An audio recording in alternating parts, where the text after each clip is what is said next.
Yeah, well, I want to kind of rewind a little bit. We talked a little bit about like your college wrestling experience, talked a little bit about fighting, but what was like the moment for you when you knew like, hey, like I want to be a professional fighter, or hey, I could see myself doing this? Like, what was that kind of transition period like as well? So for me, I was very lucky. I mean, I feel like, you're kind of the newer generation where there's been so many of us college wrestlers who came out and became successful, right? But back in my day, which sounds crazy for me to say back in my day, I sound like I'm a freaking 60-year-old. But like, 2009, right? I mean, Frankie Edgar, Gray Maynard, I could name a couple other guys, I'm sure, but there wasn't a ton of guys who were like, hey, you guys transitioned from MMA and they became wildly successful, right? And luckily for me, I wrestled with Ben Askren and Tyron Woodley. They were like my big brothers. Mm-hmm. I was the oldest of 3 boys, so I didn't have any big brother mentors to look up to, right? And they became that. They took me under their wing, taught me how to wrestle, taught me how to work hard, believed in me more than I believed in myself. Tyron started wrestling, and case in point, like, did you have amateur fights? 2. Yes, you had 2 amateur fights, but some guys have like no amateur. I had no amateur fights, and the only reason I had no amateur fights was Tyron was like, hey, dude, I just did 7 amateur fights only because I couldn't get a pro fight because I didn't know how. I didn't have I needed to make some relationships in order to get to a promotion, right? So I just followed in their footsteps. So it was Tyron kind of did it on his own, paved the path. Ben followed him, and then I was like, well, shoot, these guys are doing pretty good. And like, my wrestling style isn't real slick. It's like, hey, let me just punch you in the face and freaking wrestle hard for 7 minutes, push you out of bounds, run back to the center. Like, they're like, you were built for this thing. Why don't you go try it? And I think going into my senior year, I still was 100% focused on wrestling, still poured myself fully into it, but I knew I wasn't going to be Jordan Burroughs in the Olympic scene. I wasn't going to be on the Olympic ladder.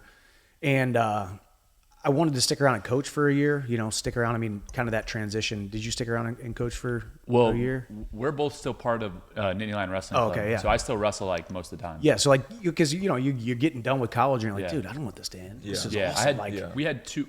It was weird because we graduated 2019 and then COVID hit. Oh yeah. And so we had. So I did the Olympic trials in 2021. So I wrestled for 2 years before I transitioned to fighting. Okay. Yeah. So post college. Yeah. So I was like, I don't want this to end. And as a matter of fact, I realized the last time in St. Louis, Missouri in 2009, when I took those singlet straps off for the last time, all the pressure came off me. Wow. I put so much pressure on myself for 5 years, and it impeded my performances. That I was like, man, I just want to stick around and pour into these guys. I want this junior who's about to be a senior. He's a year younger than me. And I see this in him, that he's putting all this pressure on himself, and he believes that college wrestling is the most important thing. And if he doesn't win every match, like, the whole world's going to catch fire. Yeah. And that's just not true. Right. And as you get a little bit older, and once you have that perspective, you realize, dude, it's just wrestling. It's just a match. It's just fun. Like, go out there and have fun, let it fly. Right. And I was like, I want to be able to impart that on these guys, and not have the pressure, still live the life of a college wrestler while not competing. Yeah. So I did that for a year. But going into my senior year, I was just like, I know I'm not going to be on the Olympic ladder. Yeah. I'm going to go try to fight in a cage, get paid, and see what happens. And then I graduated in May of 2009, and then fought my first fight August of 2009 with virtually no training. And wow. Yeah. Started my career. Tell me about your first fight. What was that experience like? First fight, man, it was at Lake of the Ozarks, Missouri. Okay. It was about an hour and a half south of Columbia, where Mizzou is. And Tyron Woodley got me the fight. He was kind of like my manager, helping me out. Also, I was training with him because we had an ATT gym actually in Columbia, Missouri. Oh, nice. I don't know if it's still there, but there was a little affiliate ATT gym there, and did a little training, and we went down there. I got paid $500, but it cost me like $300 after hotel and gas. Like, made like $75 after everything. I fought another guy who was a division or NAIA wrestler, Kyle Swadley, who was like 1-0 at the time, or 2-0. And basically, I went out there. It's what's really cool. You remember Flow Wrestling? Yeah. Is Flow Wrestling still around? But this was like, it was different. This was Flow Wrestling before Flow Wrestling. Right. It was like a dude with a camcorder. Oh yeah, like those little flip cameras that you could plug into your computer. Yeah. So they actually started something called Pure Fight, I believe, that was going to start doing MMA.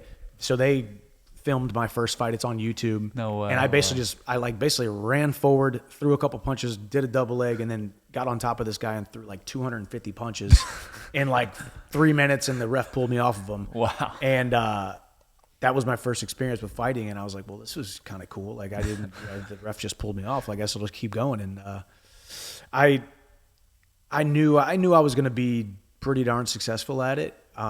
Mainly because I had the experience of doing everything right, being a walk-on from day one and still training like a walk-on in my 5th year as a senior, but putting so much pressure on myself and never truly believing in myself. And as soon as I put those straps off for the last time at the NCAAs, I was like, man, I'm not going to do this again. I'm going to go win a world title in fighting. And then 18 months later, I'm standing in the cage against Eddie Alvarez, the number 3-5 guy in the world, and beat him in 2011. 18 months? 18 months. Crazy. What? Yeah, Dude, so I mean, wow. it was 2011. It was 2011, and I had 3 fights. I had the Lake of the Ozarks fight, and then luckily with Tyron's connection with Strikeforce, I was on the local scene, the undercard of a Strikeforce show in Kansas City, Missouri, and then the local scene / undercard of another Strikeforce card in St. Louis.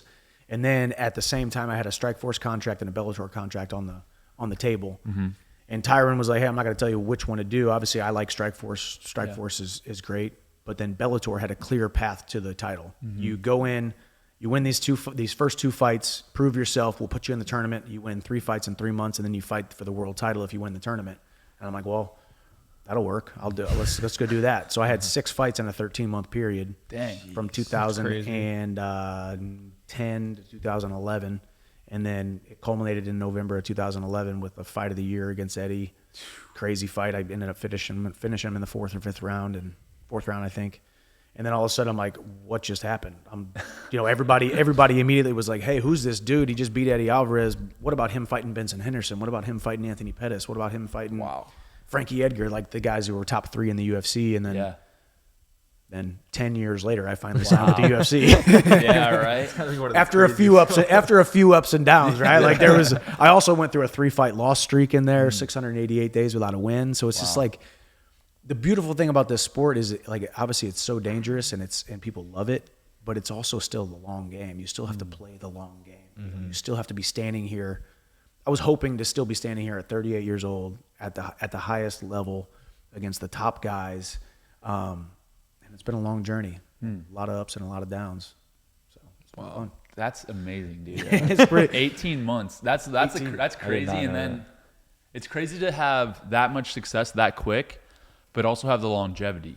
Like, you had a long career and so many amazing fights and so many wins and, like you said, ups and downs. And it's like, it just seems like the immediate, like, boom, you were in there and like you've been there for a long time now. Yeah. And what was really interesting too is once again, you look at your path, and everyone's path is different, and you can look back and say, well, man, was this a good thing? Was it a bad thing? How did it work out?